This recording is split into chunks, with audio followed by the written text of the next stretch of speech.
NASA's Ingenuity Mars helicopter hitched a ride to the red planet on the Mars 2020 Perseverance rover, which landed in Jezero Crater on February 18th. Earlier today, Ingenuity should have autonomously performed its first flight attempt on Mars. Now the team is ready to receive the data that will tell them whether we've made history with the first controlled flight on another planet. Thank you for joining us at this early hour. I'm Marina Jurica of the JPL News Office.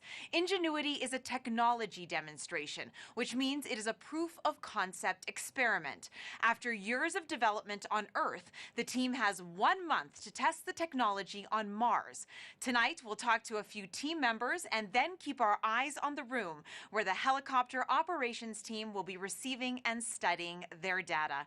To assist us in that room is one of the Ingenuity helicopter engineers, Taryn Bailey, who will help guide us through the steps the helicopter team is taking to see the results of their first flight and begin the month of Ingenuity. Welcome, Taryn. Hi, Marina. Thanks so much for having me. Super excited to be here. It's flight night. Woo! Yes, it's flight night. You had an integral part with the helicopter team. Can you tell us about your role? Yeah, so I'm a mechanical engineer, and I helped in the assembly, integration, and testing of the Ingenuity vehicle. And it was really important that we simulate a Mars-like atmosphere in our testing. And in doing so, we knew it would give us the best chance to execute a real flight on Mars. And that's not an easy feat. Flying on Mars is much different than flying on Earth. Very difficult. It's less than 1% of Earth's atmosphere, making it very difficult to fly and generate enough lift. So, Taryn, what is the Ingenuity team preparing for right now? What are they waiting to see? We're waiting to see data confirming that we executed our first flight. The actual flight on Mars took place earlier today, and that's because Mars is over 178 million miles away, so there's a little bit of a delay. The data is expected to hit the Deep Space Network at about 3:34 a.m. Pacific time, and we'll start processing the data shortly after that to see how we did. Fingers crossed. Thanks so much, Taryn. We'll be coming back to you shortly as we get closer to the start of the data downlink. What started out as a dream is now becoming reality for the Ingenuity helicopter team. Let's take a look at their journey. Sometimes you have to do something just to show that you can do it.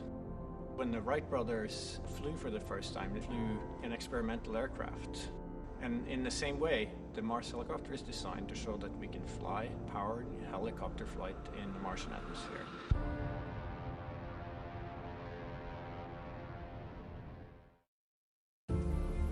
From day one, this was the unwavering dream of our team, to get our helicopter launched to Mars so that we can get that opportunity to do the very first rotorcraft flight test in the actual environment of Mars.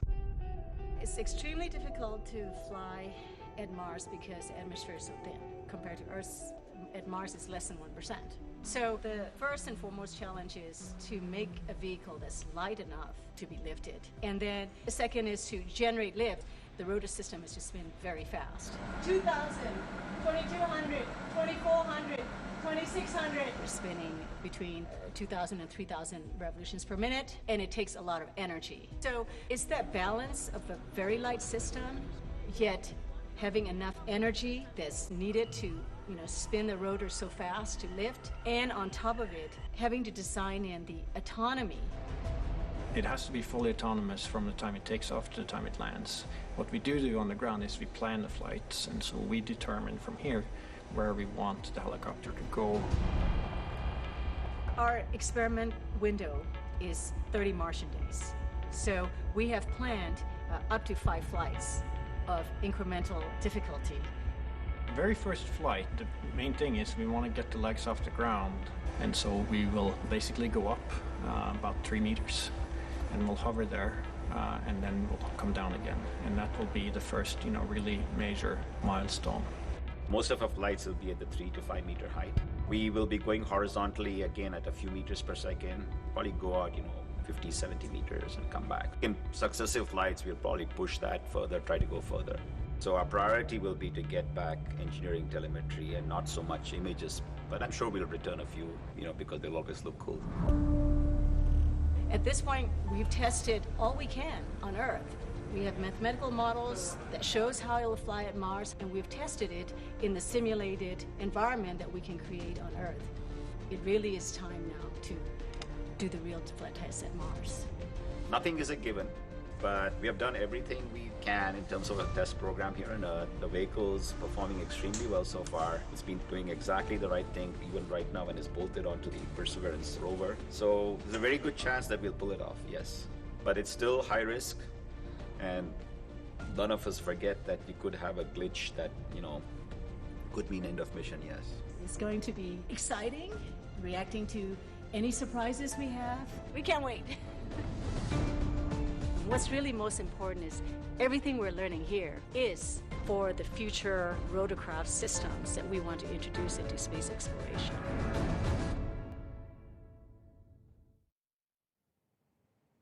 Along with your cup of coffee, you can join in on the conversation by asking the helicopter team questions at NASA JPL on all social platforms by using the hashtag #MarsHelicopter. We will get to your questions later on in the program. Mimi Ong is the project manager for Ingenuity. She joins us now as they wait for the downlink to start. Welcome, Mimi. Good morning. Hi, good morning, Marina. Now, Mimi, this has been quite the journey for you and your team. How do you feel finally reaching this moment? Our team has been working on the Mars helicopter for over 6 years, and for some even longer, towards this ultimate dream of experimenting the first flight at Mars. Here we are. Yes, here we are. And last week was a little bit of a week for you guys. You've had some technical challenges. What made you decide to go ahead with the first flight attempt this morning?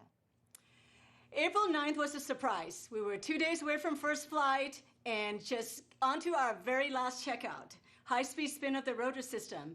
And there we discovered an intricate timing issue that was preventing the helicopter from transitioning to flight mode, the mode that we need to be in to spin the rotor system high speed. So right after we found that, our team went into high gear, identified 2 possible solutions in a couple of days, and we picked the solution that is really the most simple, most straightforward option. So a note there, though, that the solution that we have adopted, it does transition to the helicopter into flight mode about 85% of the time. So when we go to flight, and if we don't go into flight mode, the helicopter will stay safe, and we will attempt the first flight again. So just last Friday, we took this solution, applied it to Ingenuity, and successfully spun Ingenuity's rotor system full speed. So next step is our first flight attempt now. And to give folks at home, Mimi, some perspective, the goal is to fly on a planet that has just 1% the atmosphere of Earth. And you're controlling that flight from over 100 million miles away. How difficult is that? Very, very difficult to fly a rotorcraft at Mars.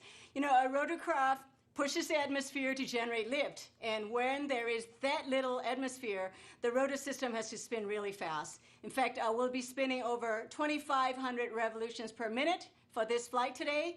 And Ingenuity is less than 1.8 kilograms, right? 4 pounds.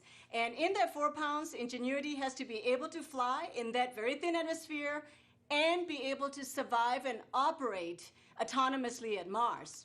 For example, Ingenuity, our little 4-pounder, has been on the surface of Mars, keeping itself warm throughout the cold nights, down to minus 130 degrees Fahrenheit, and it's been doing that every day. So on top of that, our flight experiment at Mars, we are operating it all the way back here from Earth. So yeah, it's very challenging, but we're ready. Oh, Ingenuity is small, but it is mighty, and the team has come so far already. What other milestones has the helicopter team already achieved before this morning? Ingenuity has passed all of its milestones leading up to the first flight. So performed perfectly during cruise, survived the drop, and has been charging itself with high good energy levels each time. It's been communicating daily to the base station and keeping itself warm. And with the rotor system all checked out to full speed, Ingenuity's ready to go. And at the high level for the Mars helicopter technology project, we have 3 goals that are in line with NASA's agency level objectives. The first is to demonstrate here on Earth that it is possible to fly a controlled power flight in the thin atmosphere of Mars. We've done that. The second objective is to perform that actual flight at Mars. Well, we're about to get data back very soon here on that first flight. And the third is to return data to inform engineers working on designing future generations of Mars helicopter. We have received valuable information data back since we have dropped on the surface. And tonight's data from the first flight will be extremely important. So we're ready to go. We are ready to go. Now, what is success going to look like for you guys tonight? So there are 5 scenarios, okay? So if the solution we implemented successfully transitions the helicopter to the flight mode, we'll be all right. But if it doesn't transition, then we will be attempting the flight again tomorrow. If we don't get to flight mode tonight, then we'll go on. If we go successfully to the flight mode, there are 4 scenarios. Full success in flight. Second scenario could be partial success in flight. The third would be not having sufficient information, in which case we'll need more time to determine what happened. The fourth could be failure. So whatever the outcome, we are set here to learn. And a bright future is ahead, Mimi. The risk is huge, but the reward is high. We will all be rooting for your team. Good luck. Thank you, Marina. As we get closer to the data arrival, let's talk to Tim Canlı, Ingenuity Operations Lead. Thanks for joining us, Tim. Thanks, Marina. Glad to be here. Now, how does the data even get here from the helicopter to the team? Well, as they say, sometimes it's complicated, right? So the helicopter does not have a radio that can talk directly to Earth, so we need the help of the rover. As a matter of fact, the rover has an instrument on board, which is also built by the helicopter team, called the helicopter base station. The helicopter base station has a radio which talks to the helicopter. So as you have heard earlier today, the helicopter flew. As it was flying and after it landed, it transferred its data to the base station. And then the rover takes the data from the base station and transmits it to an orbiter. That would be the MRO orbiter. And then the MRO orbiter turns to Earth and then sends all the data to the Deep Space Network. At that point, the Deep Space Network itself turns around, sends it to JPL and into the ground data systems. At that point, when it shows up, our team can take that data and decode it and see what happened during the flight. It sounds like it has to be well choreographed, Tim. How do you plan the first flight? It's a remote autonomous operation. What goes into the planning and the execution? Well, you know, we've done it all as a team, as we have all along. It's been a challenge with COVID to be remote, but we learned new ways to work together. We're a small team, but we're a fast-moving team. We practiced all of these things over the course of the last year, from getting the data from the rover to decoding it to interpreting what it meant. And as we got to Mars, when the rover landed us safely, we were able to start our survey for right field, and we found it, fortunately, right near where we landed. And so working with other instruments on the rover, like META with the weather instrument and Z-Cam, which is this beautiful camera to take pictures, we planned our flight. The flight will be about 40 seconds long. We'll lift off, we'll pivot towards the rover, and then we'll land. It's going to be a very basic flight. We want to do the very basic things first to make sure that we can do our flight. And then at that point, we will get all our data back and look at it. But we had to practice all those things. And we've been using this time on the surface to get familiar with the vehicle and how it operates and work around those various troubles that Mimi talked about. And the team is ready to go. And Tim, what specifically will the helicopter team be looking for as we go through this morning? So one of the great things about this helicopter is it has a very powerful processor. It's tiny, but it's powerful, and we get lots and lots of data. The processor itself is about 100 times as powerful as the processor, even on the rover. And so we get all this data, as I mentioned, that gets sent to the rover, and then the rover sends it to us. So as our downlink lead, Michael Starch, sees that data arrive in the data center, he will decode it and look for the successful arrival of the data. At that point, we turn the data over to Hovard Grip, our chief pilot, and he will look at the portion of the data that relates to how the flight went. There are a series of events that the helicopter sends as it transitions through each stage of the flight. And when Hovard is able to verify that the progression went as planned, then he'll turn to the actual data and look at a plot of the altimeter, which is one of the instruments used in navigation. We should see the plot of the altimeter go up to the flight height and then come back down again. And that will be a positive confirmation that we got it. And finally, from the helicopter side, we are snapping a series of black and white downward facing pictures as the helicopter comes in for landing. So if everything goes well, we should see some of those landing pictures and be able to look at them on the screen. So Hobart will display those as well. And then finally, if all goes well, there should be, at the same time our data is coming down, there should be data coming down from the Z-Cam instrument that I mentioned, the Mastcam Z, a really powerful camera system that's going to try to capture us in flight. So if they were able to capture that moment of flight, then they will be able to display those images on their screen and be able to see a quick view of how the helicopter flew. That's how it's going to go. Well, Tim, we can't wait to see those photos for sure. Thank you so much, and good luck to you. Thank you. We will get back to the action in the room in just a moment. Now joining us is Associate Administrator of NASA's Science Mission Directorate, Thomas Zurbuchen, who is here at JPL for the helicopter's first test flight. Welcome, Thomas. I'm so glad to be here, Marina. Hi. Hi. Now, how important is tonight to space exploration? Oh, technology demonstrations are really important for all of us. You know, it's really taking a tool that we haven't been able to use and put it in the box of tools that is available for all of our missions going forward at Mars. So for me, it's really exciting personally, and for the community overall, it opens up new doors. And Thomas, why is it important to have that aerial dimension to space exploration?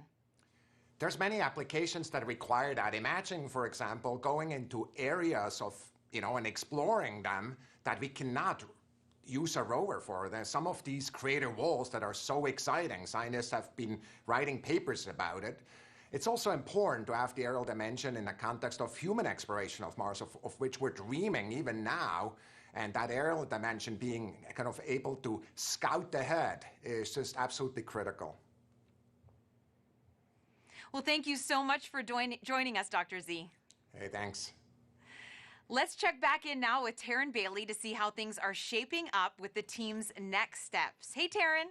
Hey, Marina. We're moments away from receiving that all-important data, and the anticipation's definitely building in the room. Everyone's very focused, just waiting on pins and needles, eagerly waiting for that data to arrive, and we're just preparing ourselves for what comes down. And this was such a big challenge for us to embark upon as a team, and we are such a small and close-knit team. So it's really great to be back in the room with all of my colleagues and my teammates. We're all here in support of one another. We have Bob Balaram watching, and he's been the vision behind this from the very beginning. So we have such great leadership on this team, and very excited to be here.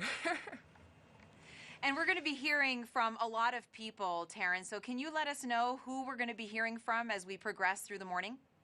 Yes, so we'll first hear from our downlink lead, Michael Starch, and he's going to be the person that first lays eyes on the data.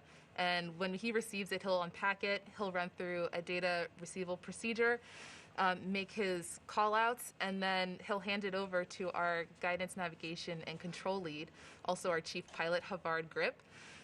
He'll interpret that data and display an altimeter plot to indicate if we flew. Some other voices we'll hear on VOCA will be our Deputy Ops Lead, Teddy Zenetos, who will report on the battery status, and our Systems Engineer, Jaco Karas, who will report on the motor health. And we're going to be taking a couple of your social media questions right now as we wait for Michael to make that announcement that the data is coming in. So, Taryn, a man named Flo on Instagram asks, why did we send a helicopter to Mars in the first place? Great question. Why not? Just kidding. Sending an aerial vehicle at this stage especially, we have sent 5 rovers to Mars, and now we have an aerial dimension, which Dr. Zurbuchen pointed out that it's really important because it elevates the next stage of space exploration. And we can do more science with it. It can be a coordinated effort for future missions. It also opens the doorway for human exploration, and the helicopter can go into areas where the rover can't. So there are a lot of caves, and the rover has to overcome a lot of obstacles on the ground that the helicopter can ideally move around, and that's why it's such a great option for putting an aerial vehicle on another planet. And as Tim mentioned, it has to be well choreographed, this flight. And so Elio on Instagram asks, why is the first flight only vertical? So every flight, we're going to build upon it, but this first flight, our mission success criteria is really to demonstrate that we can fly. And so that's why this first flight is really all about being able to demonstrate that we can fly on another planet. And so that means we'll do a 3-meter hover above the Martian surface, touch back down to signal success, and then we can advance from there. And getting back to what everyone's going to be looking at, you had mentioned that Hovard is going to be looking at a plot. What exactly is that going to look like? Is it easy to see if the flight actually took place? Yes, so his altimeter plot will indicate a peak, and we'll start off with a flat line indicating that we were grounded. Then we'll spin up and it'll have a steep incline to show that we've risen.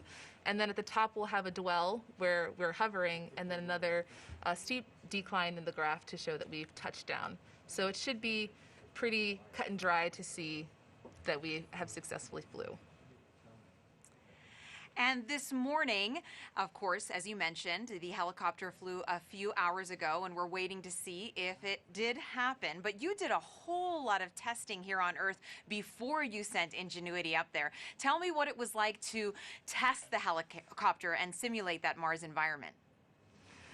Absolutely. So it went just because the helicopter is the first of its kind, the testing also is very similar in that way.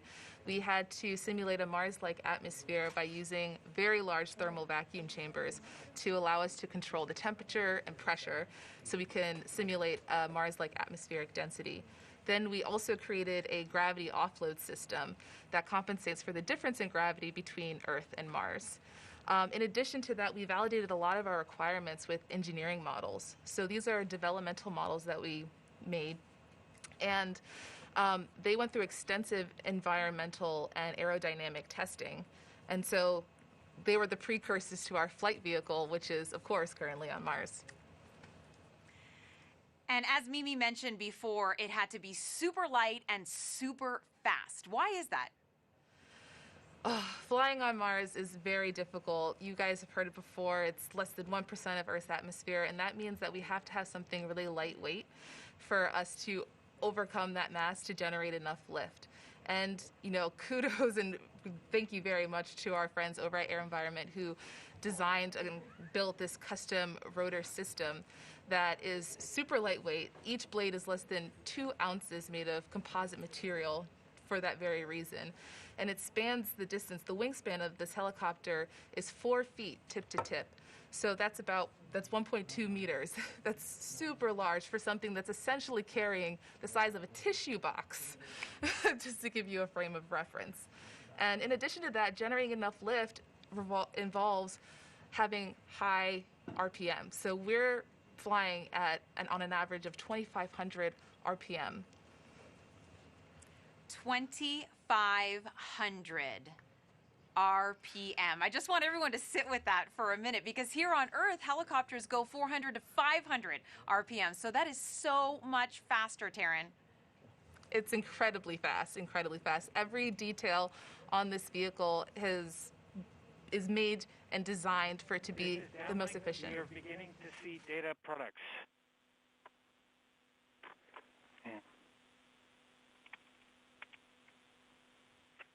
We will continue to watch data products as the full set comes in.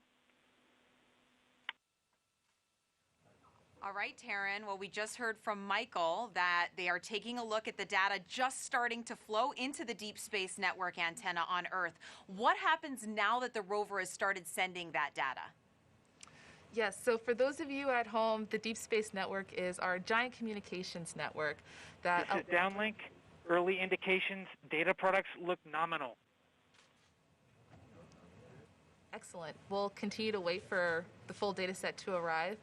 In the meantime, I'll explain a little bit about the Deep Space Network, and that it's our main communications tool to talk to our Ingenuity helicopter from across our solar system.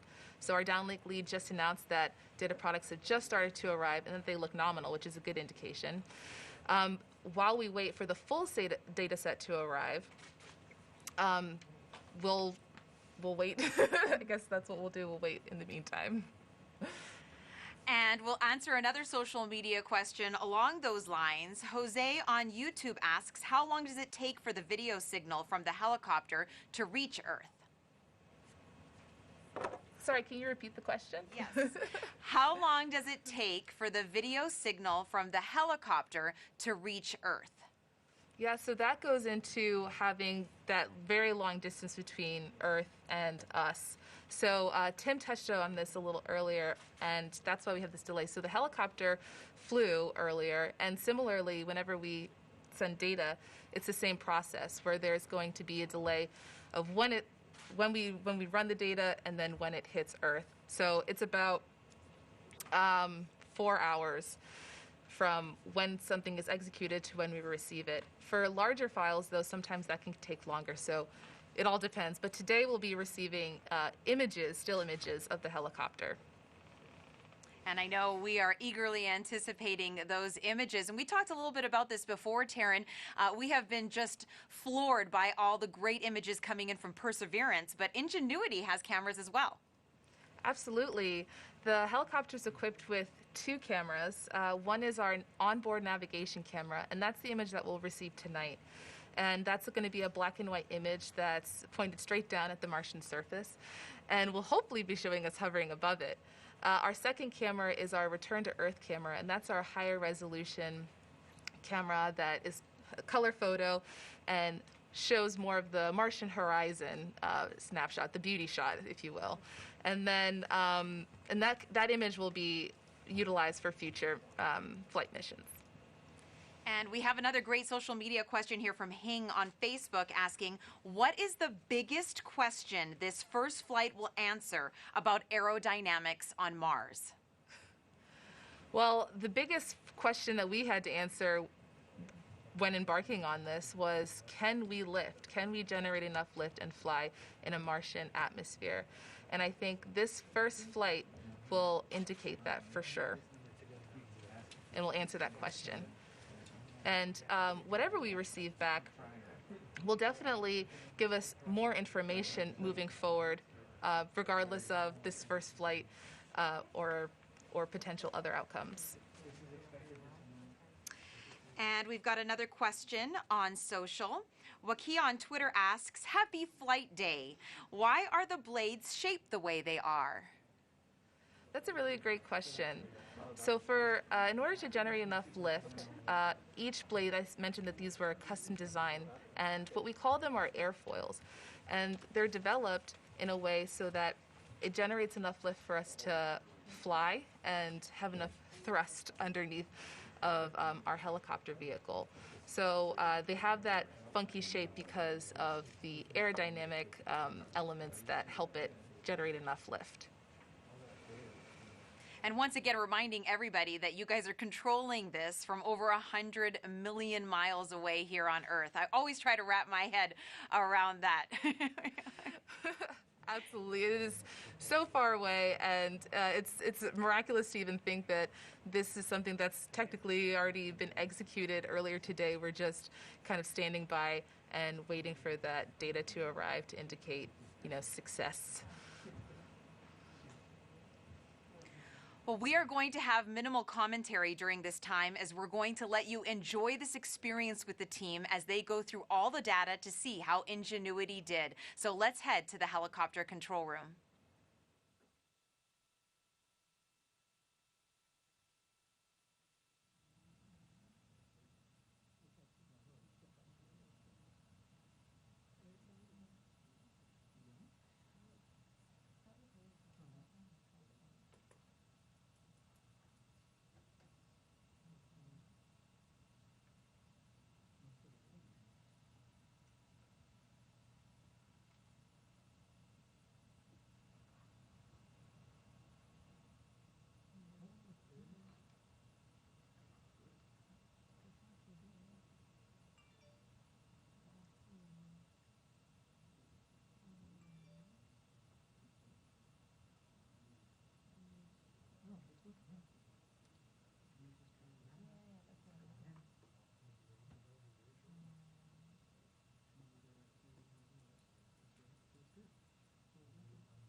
This is downlink. Data products appear to be in. We will begin processing shortly.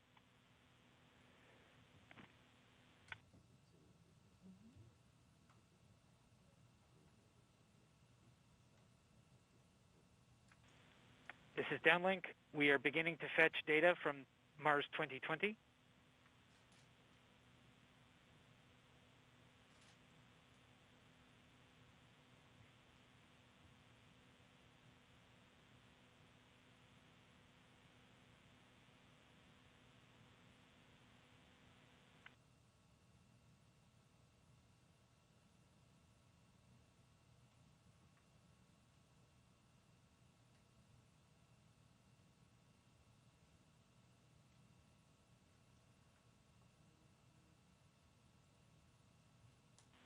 This is downlink. We have pulled in data products from Mars 2020.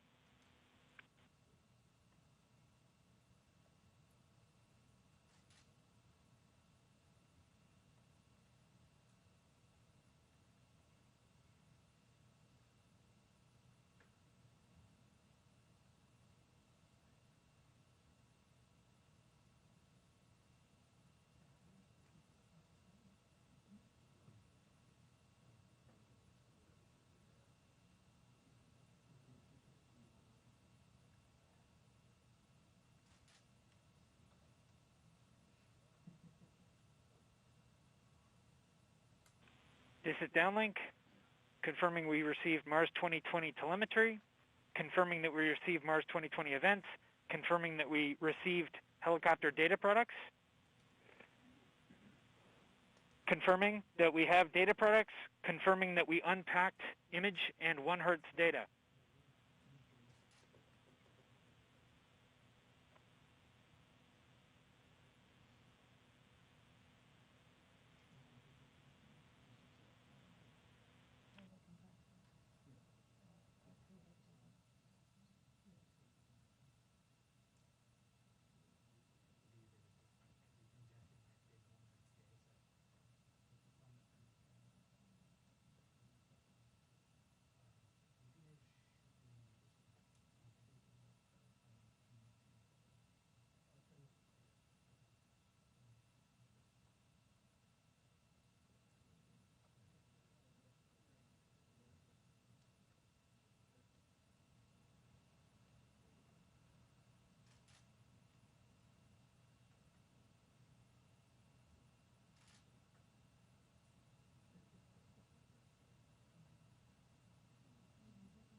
This is downlink.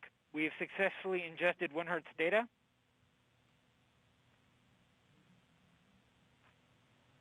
Confirming that we have helicopter data products, helicopter telemetry, helicopter events. Confirming helicopter file listing. Confirming expected boot counts.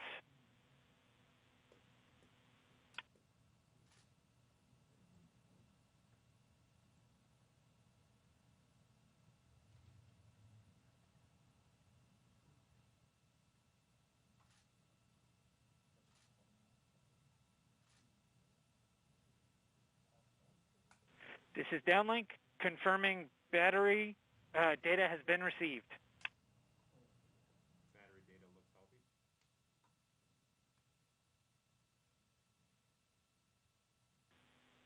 Rotor motors appear healthy.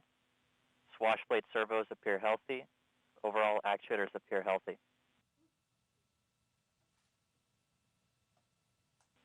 Confirming thermal report generation. Confirming analog report generation.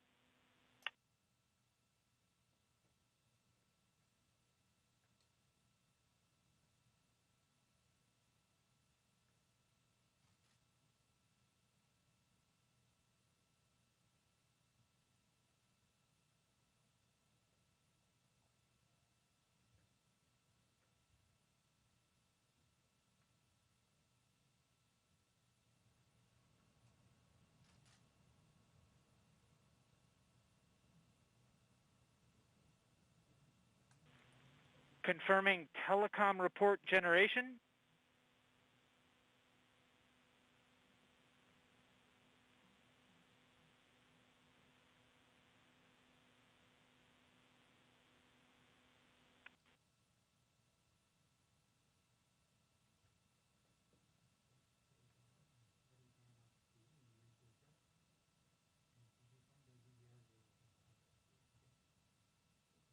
This is downlink handing off to flight control for telemetry analysis.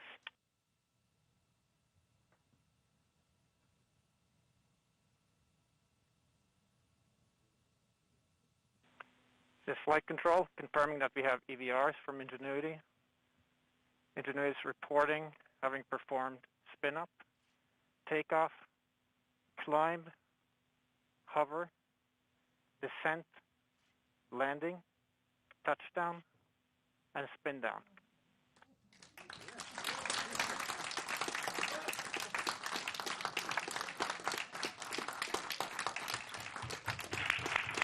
And altimeter data confirms that Ingenuity has performed its first flight, the first flight of a powered aircraft on another planet.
The Martian surface.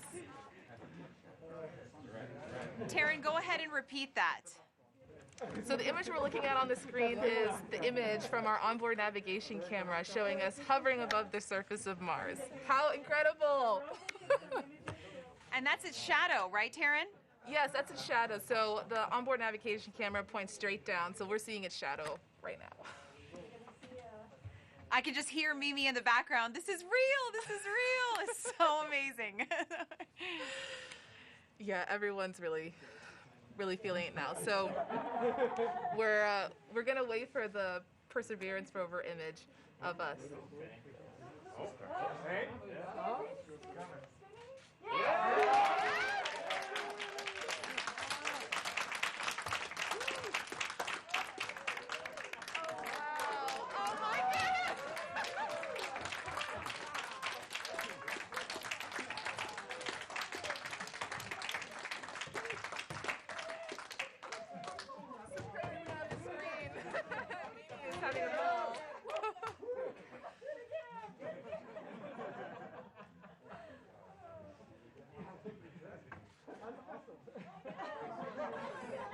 Are you guys seeing the Perseverance image? Saw that, Taryn. So yes, explain what we just saw with the Perseverance image. So the Perseverance image is showing us grounded at first. It's actually a video, which is great. It's grounded at first and then shows us hovering our 3 meters above the Martian surface and then touching back down. It's amazing, brilliant. Everyone is super excited. So I would say it's a success. I would say.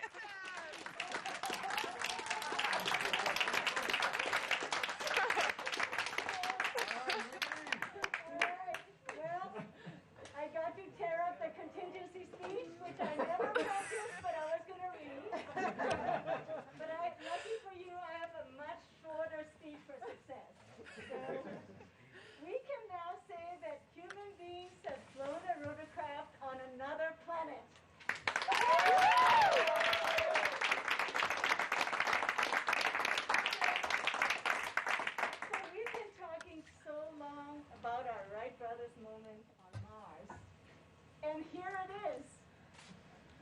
And this project has had many friends who contributed to tonight's success. I see many in the room, the team in the room, the team on WebEx, team members who couldn't join us, and a few of our friends who are no longer with us. They're still in our minds today. And Perseverance rover, the best host little Ingenuity could ever hope for.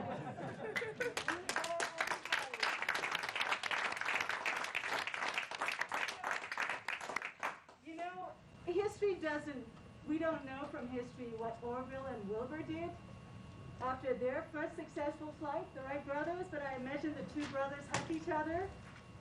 Well, you know I'm hugging you virtually, and you guys haven't been with me for 4, 5, 6 years. If it weren't for COVID-19, you guys don't have a chance of me. So this is all I can do. I'm giving you the hugs. Look, we together flew at Mars, and we together now have our Wright brothers moment. So, you know, history does tell us that soon after that first flight, Wilbur and Orville did go right back to work. They flew 3 more flights that day, higher and further than the first ones. So we know, you know, like the Wright brothers at Kitty Hawk, we know that our time to make a difference at Jezero Crater, Mars is not yet over. This is just the first great flight. So let's enjoy this moment. But we must enjoy this moment because over the years, and there are a few of you especially, but there's some that have never let me celebrate fully. Every time we hit one of these major milestones, not yet, and we keep moving on. So we must take a moment to celebrate this moment, really important. Congratulations, everybody, congratulations. Take that moment, and then after that, let's get back to work and more flights. Congratulations.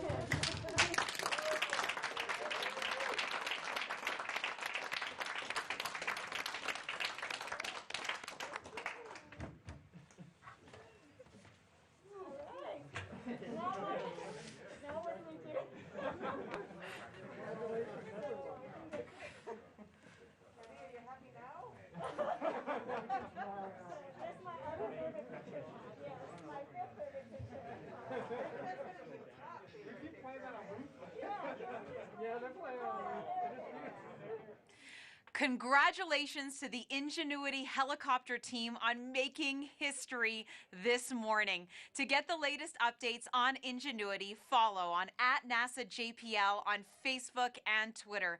I'd like to thank everyone for joining us at this early morning hour. The journey on this month of Ingenuity continues. Join us for a news briefing later this morning at 11 a.m. Pacific Standard Time for a deeper analysis of Ingenuity's first flight and what this means for NASA. I'm Marina Jurica. Thanks for watching, and good night, and go Ingenuity!